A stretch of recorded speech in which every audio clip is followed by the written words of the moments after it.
आप देख रहे हैं दिल्ली अप टू डेट।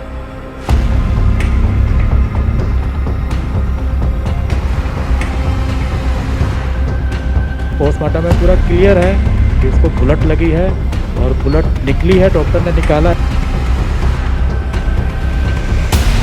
नमस्कार, आप देख रहे हैं दिल्ली अप टू डेट और मैं हूं आपके साथ शिवानी मोहपाल। इस वक्त हम महावीर एन्क्लेव में मौजूद है, जहां कुछ दिन पहले ही एक लड़के की हत्या कर दी जाती है। जी हाँ, छोटे से बात को लेकर एक लड़के की हत्या कर दी जाती है। मेरे साथ पीड़ित परिवार मौजूद है, हम इनसे बात करते हैं। बड़े भाई मेरे साथ मौजूद है उनके।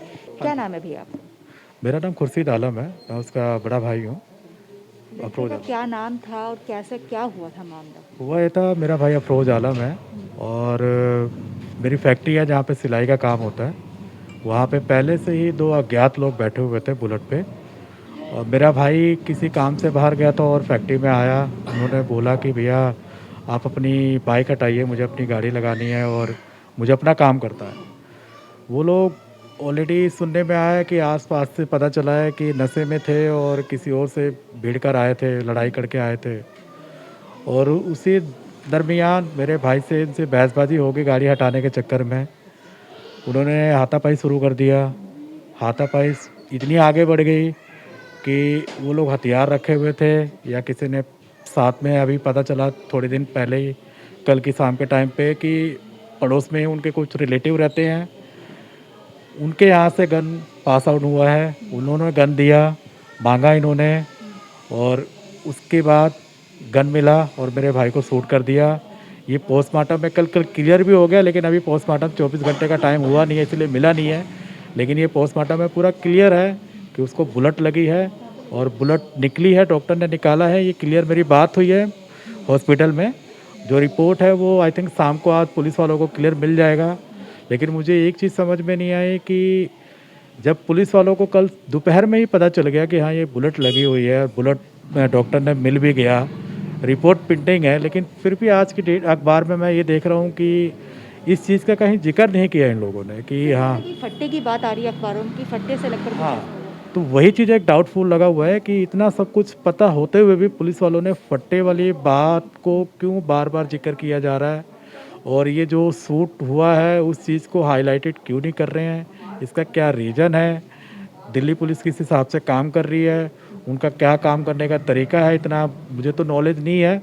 लेकिन मुझे विश्वास है दिल्ली पुलिस पे कि मुझे जो आश्वासन मिला है दिल्ली पुलिस वालों से कि आपके साथ अन्याय होगा, और मुझे कहीं ना कहीं दिल्ली वालों पुलिस वालों पे विश्वास भी है कि वो अन्याय दिलाएंगे। देरी हो रही है, मैं हौसला रखा हूँ, लेकिन पूरा विश्वास है कि कहीं ना कहीं मुझे इंसाफ मिलेगा। बस यही गॉड से दुआ करता हूँ कि ये इंसाफ मुझे जल्द से जल्द मिले। क्या क्या कार्रवाई की गई है अभी तक पुलिस की तरफ से उस 15 तारीख से? कार्रवाई के बारे में तो मुझे इतना जानकारी नहीं मिला है, ना पुलिस वालों ने शेयर किया है, ना मुझे इतना जानकारी है। बस मुझे इतना पता है कि अभी तक जो मुजरिम है उनकी पूरी पहचान हो चुकी है, लेकिन वो अभी तक पकड़े नहीं गए। हाँ, और कितने लोग इसमें शामिल हैं वो मुजरिम पकड़े जाएंगे तभी पता चलेगा। लेकिन मेरा जो आस पड़ोस में से छानबीन करने के बाद पता चला है कि इसमें कम से कम 5-6 लोग शामिल हैं, और जो ये हादसा हुआ है उसका मेन रीज़न जो है वो है नशा। इस कॉलोनी में सासी जिसको कहते हैं, जो इनलीगल तरीके से घर में शराब, ड्रग्स, गांजा बेचते हैं, मेन जरिया यही है कि जो आज मेरा भाई मेरे साथ नहीं है, इसी के वजह से नहीं है, क्योंकि ये लोग बार दारू बेचते हैं, नशा बेचते हैं। छोटे छोटे बच्चे, यंगेस्ट जो भी नशे वाले हैं बंदे हैं, वो यहाँ से नशा लेते हैं, और नशे के चक्कर में अगर नहीं मिलता है तो ये छोटे मोटे क्राइम करना, और ये छोटे छोटे क्राइम करके ये आगे बढ़ जाते हैं। और इतना आगे बढ़ गए हैं कि किसी को भी रास्ते चलते भी शूट कर सकते हैं, चक्कू मार देते हैं। और जो क्रिमिनल जिन्होंने ये हादसा अंजाम दिया है वो ऑलरेडी क्रिमिनल से, और ये पता चला है कि पिछले 7 दिन, 10 दिन, 15 दिन पहले ही वो जेल से रिहा होके आए हैं। मेरा क्वेश्चन ये है कि उनको रिहा किसने कराया गया है, किसने रिहा कराया, कि जब उनको पता है कि वो ऑलरेडी क्रिमिनल से, इतना बड़ा वो किसी को चक्कू मार चुके थे पहले, पुलिस वालों को ये चीज़ पता है कि उनको रिहा किया किस लिए। सर, जिस टाइम आपके छोटे भाई पे गोली मारी गई थी, आप उस टाइम वहीं थे? कुछ आसपास मैं गोली लगते टाइम पे तो नहीं था, लेकिन जब गोली लग चुकी थी तो मेरा ज़्यादा दूर नहीं है, मैं गया भागता हुआ। हाथापाई दूसरे लोग मेरे फैक्ट्री के जो पर्सन थे, 1-2 थे, उनसे भी हाथापाई हुई है। तो जैसे मैं पहुंचा तो ऑन द स्पॉट मौके पे मैं पहुंच चुका था।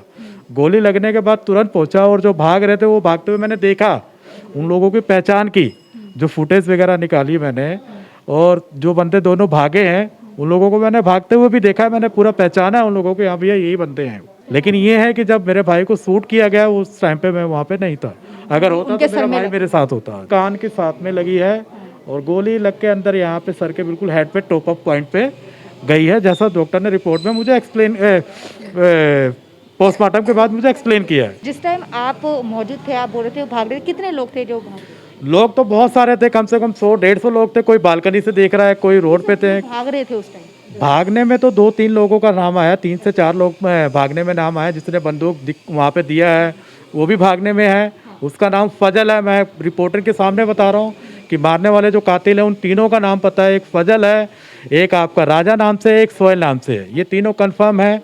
बाकी उसके अलावा भी 2-4 बंदे और हैं जिसमें ये क्लू मिला है कि ये लोग भी साथ में कहीं ना कहीं से जुड़े हुए हैं। जिस टाइम ये हादसा हुआ, जो मौजूद थे आलम जी मेरे साथ मौजूद हैं, उनसे बात करते हैं। क्या नाम है भाई साहब?